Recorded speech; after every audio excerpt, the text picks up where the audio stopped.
until the market shows you something worth risking your money on. The easy wins come only when you've learned to stop chasing the market and let it come to you. Discipline means acting on your plan, not your feelings. That single sentence separates the trader who survives from the one who burns out. Most traders think discipline is about forcing themselves to do the hard thing, gritting their teeth and trying to stay strong when the market turns against them. But that's not true discipline. Real discipline is quiet, methodical, and built long before the trade even begins.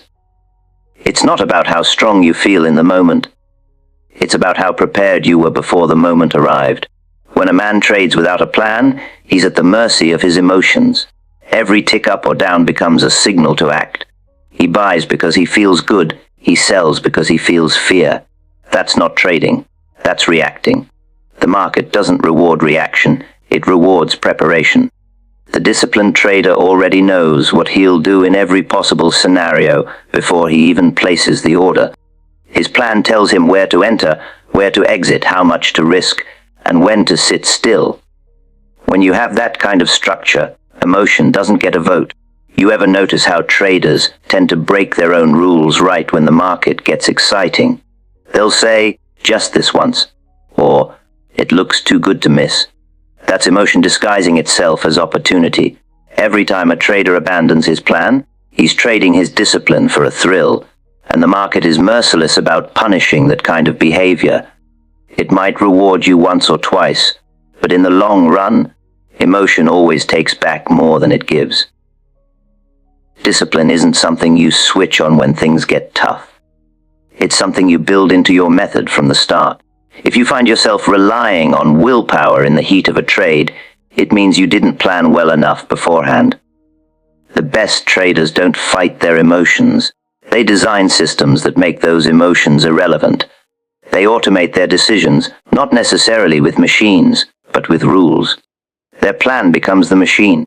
Ask yourself, how many times have you adjusted your stop loss because you felt the market might turn? How many times have you taken profits early because you were afraid of losing what you already had? That's emotion running the show. Every trader has felt it, even the great ones. The difference is, the disciplined trader acts according to his rules, while the emotional trader acts according to his fear or greed. Discipline isn't glamorous. It's not exciting. It's the trader sitting quietly while the market tempts him to act. It's following a stop loss that gets hit even when you believe the price might rebound. It's letting your winners run instead of cashing out early. It's boring, repetitive, almost mechanical, and that's exactly why it works. The market loves to test you, to make you doubt your own process. But the disciplined trader knows his edge lies not in predicting the next move, but in following his method consistently over time. When I talk about discipline, I'm not talking about rigidity. There's a difference between being disciplined and being stubborn. The market changes, conditions shift, and a smart trader adjusts his strategy. But he does it outside of the trade, not during it. That's the key. You refine your plan after the battle, not in the middle of it. In the heat of the trade, your job is to execute, not to invent. Remember what we discussed in that earlier talk about improving your win rate in trading. You can't improve your win rate by being emotional. You improve it by being consistent. And consistency comes from discipline. It's the invisible foundation of every successful trading record. Without it, no amount of technical knowledge or fancy indicators will save you. Discipline is also about trust. Trust in your process, in your preparation, in your data. The reason traders act on emotion is because they don't trust their own plan. They haven't tested it enough, or they doubt their ability to stick with it through drawdowns. When you truly trust your method, you don't need to second guess every trade. You simply follow through, knowing that over time, your edge will do the work. The hardest part of discipline isn't making the right move. It's not making the wrong one. It's resisting the temptation to interfere when a trade is working fine. It's not adding to a losing position just because you want to prove you're right. It's not revenge trading after a bad day. The market preys on impulsive behavior, and every emotional decision you make feeds it more of your capital. Sometimes traders confuse flexibility with indiscipline. They'll say, "I'm just adapting to the market." But adaptation without structure is just chaos. Real flexibility comes from knowing when and how to bend your rules without breaking them. You adapt your plan based on data and observation, not mood swings. You review your trades, refine your process, and then stick to it. That's how discipline evolves. Through reflection, not reaction. Ask yourself this: how many of your worst trades came from breaking your own rules? Be honest. It's almost always those trades that start with, "I'll just make an exception." The market doesn't punish you right away for that, and that's the trap. Sometimes the rule-breaking trade works, and that small win teaches the worst lesson possible, that emotion can win. But when the big loss comes, it takes back every profit that undisciplined habit ever made. Discipline is also the bridge between knowledge and performance. Plenty of traders know what they should do. They've read the books, watched the videos, back-tested the systems. But knowing isn't doing. The difference between an amateur and a professional is that the professional executes even when it's uncomfortable. The amateur waits for motivation. The pro acts because the plan says to act. That's discipline, doing what needs to be done whether you feel like it or not. You'll find that discipline and confidence are twins. The more disciplined you become, the more confidence you build. Because every time you follow your plan, you reinforce trust in yourself. You stop seeing losses as failures and start seeing them as part of the process. You stop chasing wins and start managing probabilities. That's where the emotional noise begins to fade and trading starts to feel calm. Most traders don't fail because their strategy doesn't work. They fail because they don't work their strategy. They break it in the moment, chase every flicker of price, and call it intuition. But intuition in trading doesn't come from guessing.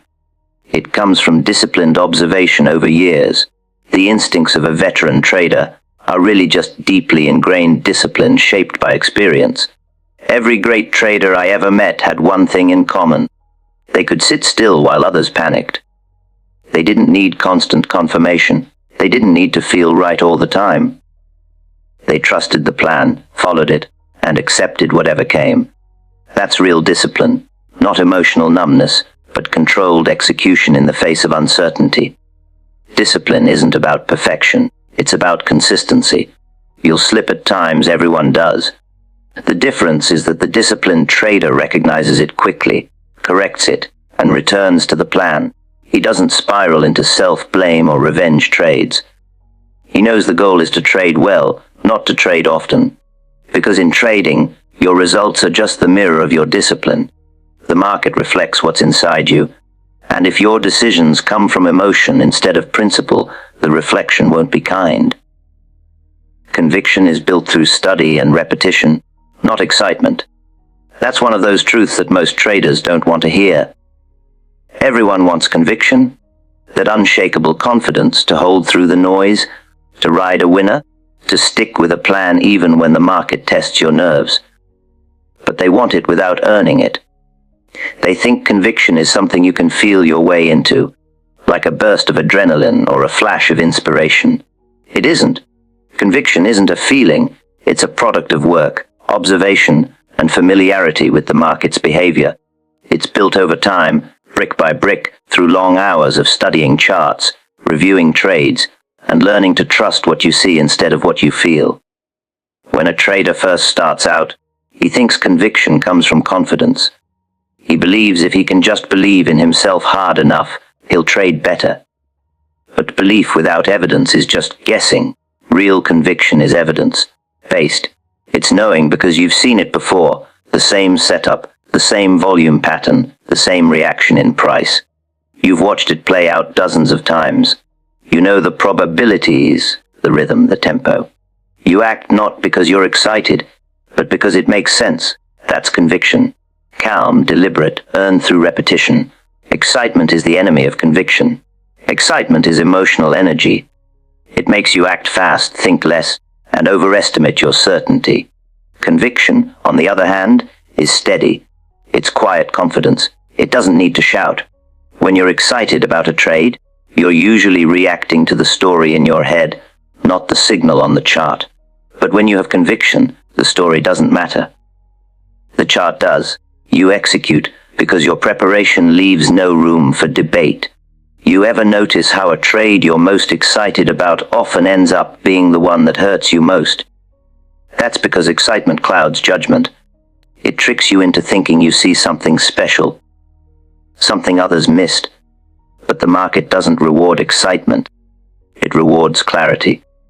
Conviction doesn't come from the thrill of the moment. It comes from the discipline of repetition. Repetition is where your instincts are shaped. You can't build conviction off a handful of trades. You need to see patterns, repeat hundreds of times before they become second nature. You need to see how the market moves when it's trending strong, how it behaves in chop, how volume confirms or denies the move. The more you see it, the more your brain starts to recognize the difference between a genuine setup and a false signal. Over time, that repetition builds a kind of quiet certainty, not because you're guessing, but because you've studied the market's habits like a craftsman studies his tools. Ask yourself this: how much time have you really spent studying your trades, not just taking them? Most traders spend all their energy on the entry and exit, but they never review the why. They never study their own data. They never look for patterns in their performance. That's why their conviction is so fragile. You can't trust a process you haven't examined. Conviction isn't a gift. It's the result of knowing your method inside and out. When you repeat the same process enough times, you begin to see the difference between randomness and structure. You start to recognize when the market's giving you a clean opportunity and when it's just noise. That recognition breeds confidence. Not the blind kind, but the kind rooted in proof. And that confidence, tested over time, becomes conviction. Conviction also grows stronger when you accept losses as part of the process. Most traders destroy their own conviction after a few losing trades. They start doubting the setup, doubting themselves, doubting everything. But a trader who studied his craft understands that even the best setups fail sometimes. He doesn't lose conviction because he knows his edge lies in probabilities, not perfection. He's seen the pattern work often enough to trust it through drawdowns. That's what separates conviction from hope. Conviction survives loss,